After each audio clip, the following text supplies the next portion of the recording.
एक दिन आएगा जिसका वक्त सिर्फ अल्लाह जानता है। उस दिन लोग अपनी जिंदगी में मस्त होगा। कोई बाजार में होगा, कोई घर में, कोई हंस रहा होगा, कोई सो रहा होगा। और तभी अचानक एक भयानक आवाज गूंजेगी, मामा देखो।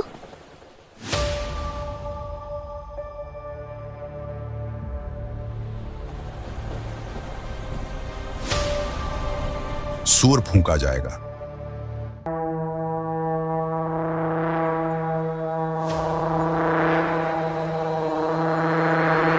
धरती जोर जोर से कांपने लगेगी, इमारतें गिरने लगेंगी, आसमान फट जाएगा, पहाड़ रेत की तरह उड़ जाएंगे, समुंदर उबल कर बाहर आ जाएंगे, आग और धुआं हर तरफ फैल जाएगा, तारे टूट टूट कर गिरने लगेंगे। हर तरफ सिर्फ चीखें होंगी, डर, घबराहट, मौत का एहसास। उस दिन इंसान अपने सबसे करीबी से भागेगा, भाई भाई से दूर भागेगा, माँ अपने बच्चे को छोड़ देगी, बाप बेटे को पहचानने से इनकार कर देगा, बहन से भाई मुंह फेर लेगा। हर जुबान पर एक ही आवाज होगी, मुझे बचा लो, मुझे बचा लो। लेकिन कयामत के दिन कोई किसी को नहीं बचा पाएगा, क्योंकि कयामत इंसाफ का दिन है। उस दिन कोई जुल्म नहीं होगा। हर इंसान को उसके हर अच्छे और बुरे काम का हिसाब देना पड़ेगा। फिर अल्लाह मौत के फरिश्ते को हुक्म देंगे, जो भी जिंदा है सबकी रूह कब्ज कर लो। एक एक करके हर इंसान मरने लगेगा, जानवर, पंछी, हर जिंदा चीज। फिर फरिश्तों की बारी आएगी, पहले छोटे फरिश्ते, फिर बड़े फरिश्ते, जिब्रील, मीकाइल, इसराफील, सबकी रूह ले ली जाएगी। आखिर में मौत का फरिश्ता अकेला खड़ा रह जाएगा। वह कांपती आवाज में कहेगा, ऐ मेरे रब, अब मेरे सिवा कोई जिंदा नहीं। अल्लाह फरमाएंगे, ऐ मौत के फरिश्ते, अब तू भी मर जा। मौत का फरिश्ता कहेगा, ऐ अल्लाह, अगर मुझे पहले पता होता कि रूह निकालना इतना डरावना और मुश्किल काम है तो मैं कभी यह जिम्मेदारी न लेता। फिर पूरी कायनात खामोश हो जाएगी, न आसमान, न जमीन, न आवाज, न जिंदगी। अल्लाह पूछेगा, आज बादशाही किसकी है? और फिर खुद जवाब देगा, सिर्फ अल्लाह की, जो अकेला है और सब पर काबू रखता है। फिर दोबारा अल्लाह इस्राफील को जिंदा करेगा और कहेगा, सुर फिर से फूंको। सारी रूहें अपने जिस्म में लौट आएंगी, आदम से लेकर आखिरी इंसान तक। सब कब्रों से उठ खड़े होंगे। लोग घबरा कर कहेंगे, हाय हम पर आफत, हमें किसने जगा दिया?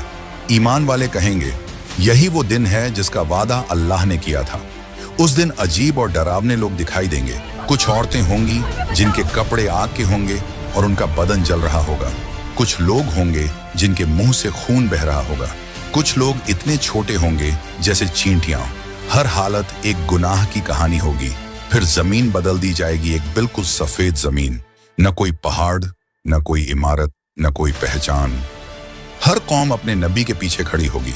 मूसा अलैहिस्सलाम के कौम उसके पीछे, इब्राहिम अलैहिस्सलाम के कौम उसके पीछे, ईसा अलैहिस्सलाम के कौम उसके पीछे। लेकिन सबसे आगे मोहम्मद सल्लल्लाहु अलैहि वसल्लम की उम्मत होगी। उनका झंडा चमक रहा होगा। मोहम्मद सल्लल्लाहु अलैहि वसल्लम की उम्मत सबसे ज्यादा होगी। मोमिनों के चेहरे नूर से भरे होंगे। सूरज बहुत करीब आ जाएगा, जिससे गुनहगार लोग पसीने में डूब जाएंगे।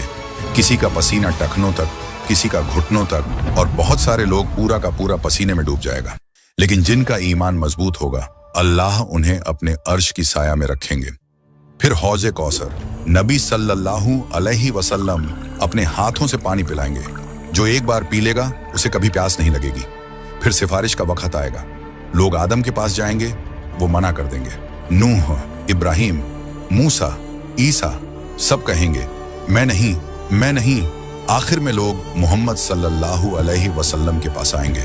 वो सजदे में गिर जाएंगे और कहेंगे, ऐ अल्लाह, मेरी उम्मत, मेरी उम्मत। फिर हिसाब शुरू होगा। आसमान में किताबें उड़ेंगी। हर इंसान अपना अमलनामा पकड़ेगा।